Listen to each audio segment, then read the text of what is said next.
Good morning students, myself Manish Pandey and today I am going to teach the science subjects chapter number 1 in class 9, that is the fundamental unit of life.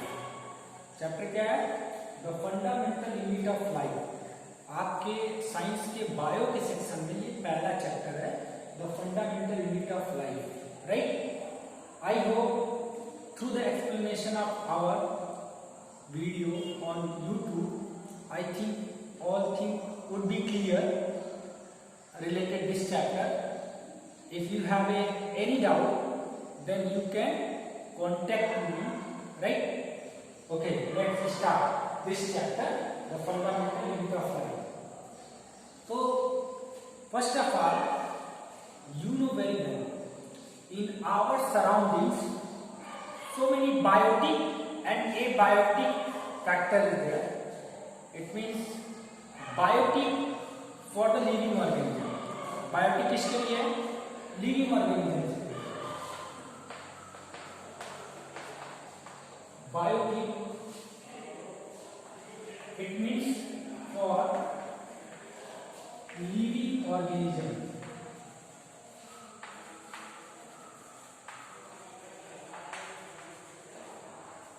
And abiotic means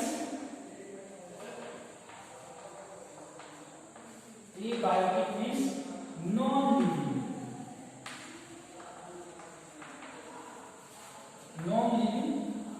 organism. Okay, it means आपके surroundings में living organism और non living organism दोनों लोग पाए जाते हैं, right? जिसे हम साइंटिफिकली हम बायोटिक और एबायोटिक के केस में भी हम ला सकते हैं. ये सारे कंपोनेंट्स हैं. बायोटिक कंपोनेंट्स में लिविंग ऑर्गेनिज्म और एबायोटिक में नॉन लिविंग ऑर्गेनिज्म आते हैं. तो फर्स्ट ऑफ ऑल सबसे पहले Robert Hooke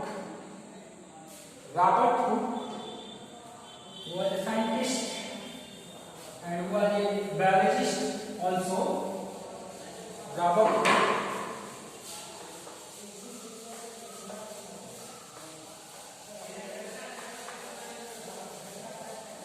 he observed cell where Robert Hooke ने सेल ऑब्जर्व किया. कहां पे? ये आपने देखा होगा ट्री. तो ट्री की जो बार्क होती है, ठीक है, बार्क, उसके बेनिथ पे इन्होंने देखा एक हेक्सागोनल स्ट्रक्चर. क्या देखा? Hexagonal structure. Hexagonal it means who has 6 side. Who has A 6 side. जिसके पास 6 साइड होती है उसे हेक्सागोनल बोला जाता है. मैथमेटिक्स में आप लोग पढ़े होंगे हेक्सागोनल, ठीक है. तो इन्होंने ऑब्जर्व किया जो पेड़ की छाल के नीचे जो देखा उन्होंने एक हेक्सागोनल स्ट्रक्चर दिखाई दिया जिसे इन्होंने नाम दिया सेल. क्या दिया? सेल. सेल क्या है? यह एक लैटिन वर्ड है. सेल क्या है? एक लैटिन वर्ड है. इट मीन्स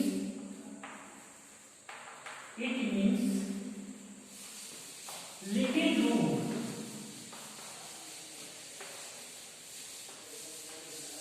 ओके, मतलब इन्होंने जो सेल को ऑब्जर्व किया बार्क ऑफ ट्री से, तो हेक्सागोनल स्ट्रक्चर दिखाई दिया जिसे सेल नाम दिया गया, ठीक है. और सेल एक लैटिन वर्ड है जिसका मतलब होता है लिटिल रूम या लिटिल कंपार्टमेंट, राइट? छोटा रूम या छोटी जगह, ठीक है. उसके बाद बहुत सारे साइंटिस्ट लोगों ने इस पे ऑब्जर्व किया और डिफरेंट हाइपोथेसिस दिया गया. सेल तो सिंपल वे में अगर कहा जाए तो सेल क्या है? सेल एक fundamental unit of life. It means ये है structural and functional unit of life. This is a cell. Cell क्या है? एक तरह से structural functional unit of life है. लिख सकते हैं the basic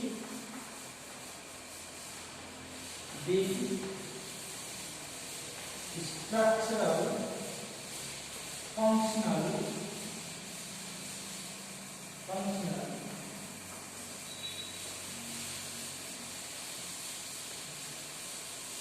unit of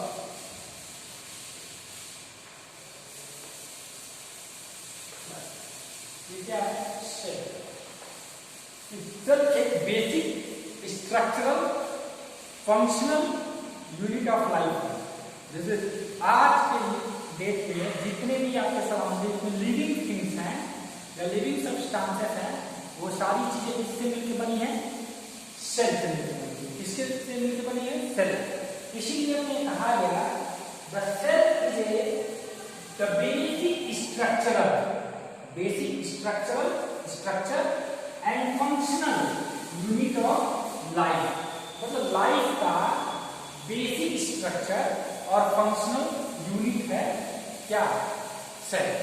okay, अब इसी के कॉन्सेप्ट पे हमने बताया कि जितने भी लिविंग ऑर्गेनिजम्स हैं वो सेल से मिलकर बने होते हैं। जैसे आपकी ह्यूमन बॉडी की जो हम लोग हैं, हम लोग भी मिलियंस ऑफ द सेल्स, ठीक है, से हमारी बॉडी कवर्ड है। ठीक है, हमारी body millions of the cell से क्या है? कवर्ड है, राइट। अब जिसके बेस पे इन्होंने एक सेल थ्योरी भी दिया, क्या दिया? एक सेल थ्योरी दिया।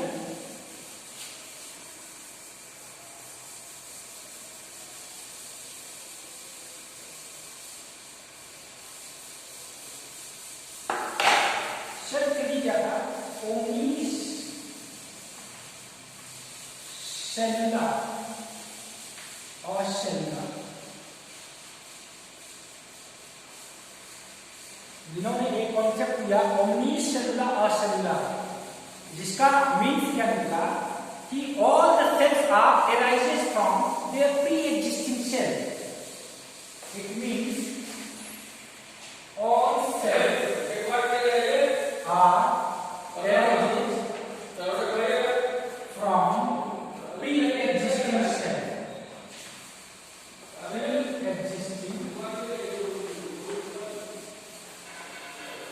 cell, okay? सेल थ्योरी में जो दिया गया ओमनी सेलुलर होगा, जिसका मतलब क्या हुआ? All cells are arises from the pre-existing cell. मतलब जो भी बॉडी सेल से कवर्ड है, सेल से ढकी है, तो जैसे आप सिंपल में आज के डेट में जानते हैं कि हर चीज का एक लिमिट है, एक टाइम है और एक एज है। जैसे we peoples also have a time and ages, right ना। जैसे आप सभी लोग के पास जो है एज भी है। जैसे कुछ लोग 50 इयर्स ओल्ड होते हैं, कुछ लोग 10 इयर्स ओल्ड होते हैं। और डेथ क्या? Death is a universal truth कि सबको एक न एक दिन उसकी डेथ होती है। वैसे जितने भी लिविंग ऑर्गेनिज्म है उनकी भी डेथ होती है, तो उसके जो सेल्स है वो भी क्या होंगे? डेथ होगी, उसकी सेल की भी डेथ होगी, सेल डेड भी होते हैं। ठीक है, तो जैसे सेल डेड होते हैं तो आपकी बॉडी में बहुत बार ऐसा होता है कि कहीं कहीं सेल क्या हो जाती है? डेड हो जाती है, तो वहां से क्या होता है? फिर से नई सेल राइज हो जाती है। ठीक है, फिर से नई सेल राइज हो जाती है। तो वही बात यहाँ पे कहा जा रहा है कि all the cells are arises from the pre existing cell. जो पहले से सेल होती हैं उन्हीं से दूसरे नए सेल का भी राइजिंग होता है। ठीक है, तो यह एक क्या है? सेल थ्योरी है।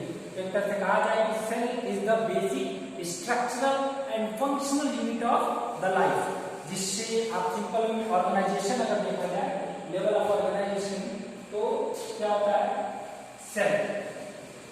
सेल से क्या बनता है? टिश्यू से क्या बनता है? ऑर्गन, और ऑर्गन से क्या बनता है? Organ system.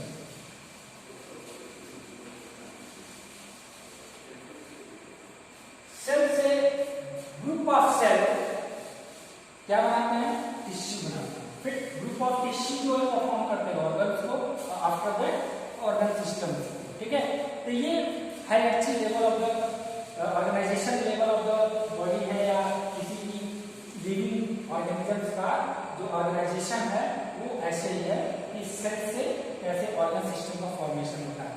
ठीक है, अब इसमें जब हम जाते हैं सेल में भी, तो देयर आर आल्सो क्लासिफिकेशन और कैटेगराइजेशन। वो क्या है? Who has a only one type of cell or one cell that is called unicellular organism। ठीक है,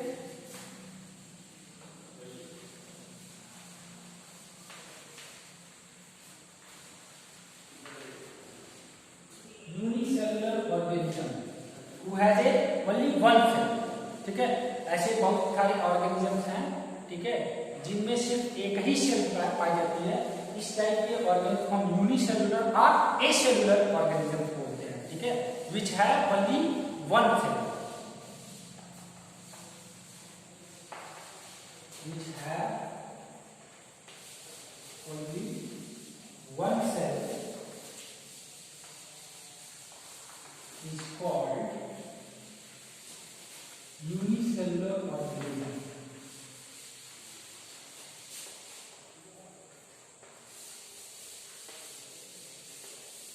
जस्ट लिसन, जैसे आप सिंपल में जानिए कि ये जो सेल है ये भी परफॉर्म करते हैं डिफरेंट फंक्शंस को।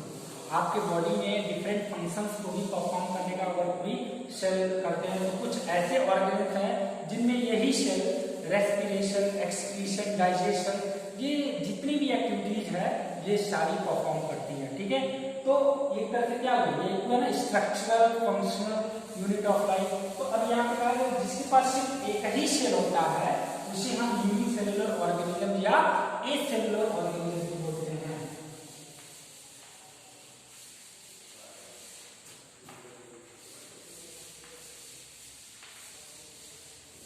ओके, जस्ट लाइक एग्जांपल है अमीबा।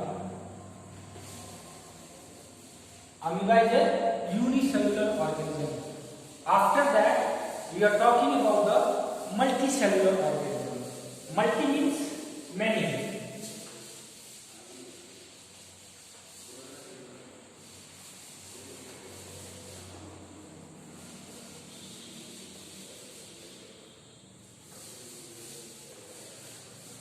तो multi means many। ठीक है, multi it means many cell. ठीक है, मतलब जिसके पास एक से ज्यादा सेल पाई जाती है, जिस ऑर्गेनिज्म में एक से ज्यादा सेल पाई जाती है वो क्या होते हैं? मल्टी सेलुलर ऑर्गेनिज्म होते हैं। जैसे हम ह्यूमन बीइंग्स क्या है? मल्टी सेलुलर ऑर्गेनिज्म होते हैं। ठीक है, तो अभी हमने बात किया कि जो सेल है वो basic structure and function unit of life होती है, क्योंकि इसी सेल से एक जो है किसी भी ऑर्गेनिज्म का जो है डेवलपमेंट होता है या ऑर्गेनाइजेशन होता है। ठीक है, अब इसमें ये होते हैं जो सेल वो दो टाइप के हैं, एक तरह से यूनिसेलुलर और मल्टीसेलुलर। इसके बेस पे ठीक है, जिसमें एक सेल है वो क्या है? यूनिसेलुलर ऑर्गेनिज्म कहा जाएगा। जिसमें एक से ज्यादा सेल पाया जाएगा वो मल्टीसेलुलर ऑर्गेनिज्म कहा जाएगा। ठीक है, अब ये सेल जो है ये कैटेगराइज है दो पार्ट में।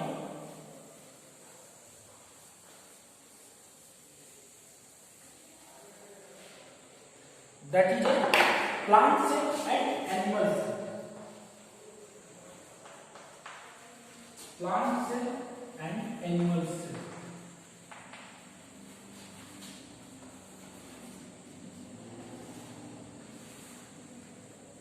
यही सेल जो है ये दो पार्ट में है। जैसे आपके लिविंग ऑर्गेनिज्म का कैटेगराइजेशन अगर कहा जाए तो एक जो है प्लांट को रेफर करता है और एक एनिमल को रेफर करता है। ठीक है, नेक्स्ट जो चैप्टर्स आपके आगे आएंगे डायवर्सिटी लिविंग ऑर्गेनिज्म, जिसमें क्लासिफिकेशन है, किंगडम भी है उसमें।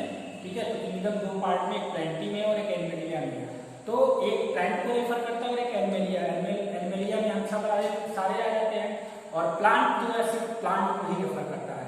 तो जो सेल प्लांट में पाए जाएंगे वो प्लांट सेल कहे जाएंगे और जो एनिमल में पाए जाएंगे वो कौन होंगे? एनिमल सेल्स कहे जाएंगे। ठीक है, अब इसमें बहुत सारे सेल के अंदर भी बहुत सारे ऑर्गेनेल्स पाए जाते हैं जो सेल ऑर्गेनेल्स के नाम से जाने जाते हैं। ठीक है, और तो उसमें कुछ प्लांट सेल्स में नहीं होते हैं तो एनिमल सेल में पाए जाते हैं और कुछ एनिमल सेल में होते हैं तो हम आगे पढ़ेंगे। After that we just know on the basis of their nucleus, on the basis of the nucleus, again cell is divided into two parts, that is prokaryotic and eukaryotic. Prokaryotic cell and eukaryotic cell.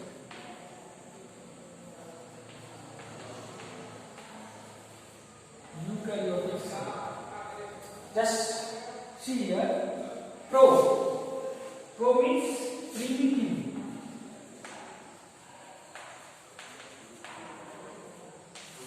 and carry on, this refers for the nucleus, right? It means in the prokaryotic organism they have only primitive nucleus, ठीक है? मतलब prokaryotic जो भी organisms होंगे या prokaryotic cells जो होते हैं जहां भी, तो वहां पे क्या है, उसमें न्यूक्लियस के साथ जो न्यूक्लियर मेम्ब्रेन है वो डेवलप नहीं होता है। It means lack of nuclear membrane that's come in prokaryotic organisms ना। जो लैक ऑफ न्यूक्लियर मेम्ब्रेन होगा वो प्रोकैरियोट्स की कैटेगरी में आएगा, ठीक है? इट मींस प्रोकैरियोटिक ऑर्गेनिज्म होंगे उसमें न्यूक्लियस वेल डेवलप नहीं होगा, ठीक? फिर यूकैरियोटिक्स की जब बात की जाए तो यू मींस होता है true, right? And karyon this refer for the nucleus. मतलब यूकैरियोटिक सेल्स या यूकैरियोटिक ऑर्गेनिज्म ऐसे होते हैं जिनमें ट्रू न्यूक्लियस पाया जाता है या जिसमें न्यूक्लियस वेल डेवलप्ड या वेल एस्टैब्लिश पाया जाता है। इट मींस उनमें न्यूक्लियर मेम्ब्रेन भी होगा और न्यूक्लियस भी होगा, राइट? तो सिंपल वे में अभी हमने बताया कि we are just discussing about the chapter the fundamental unit of life, जिसमें सेल क्या है, व्हाट इज सेल, ठीक है? And what is cell theory and who propose the cell theory, right? After that how many types of cell is there on the basis of their nucleus, it would be of two types, that is prokaryotic and eukaryotic, right? Okay, what is prokaryotic cells? Prokaryotic cells, it means they lack the nuclear membrane in the prokaryotic cells, ठीक है? lack of nuclear membrane मतलब nuclear membrane नहीं पाया जाता है, एक तरह से न्यूक्लियस वेल डेवलप नहीं होता है प्रोकैरियोटिक सेल्स में। और यूकैरियोटिक्स में क्या है, well develop nucleus find out होता है, वो यूकैरियोट्स कहे जाते हैं, प्रोकैरियोट्स कहे जाते हैं, ठीक है? तो ये on the basis of their nucleus के बेस पे ये बताया गया।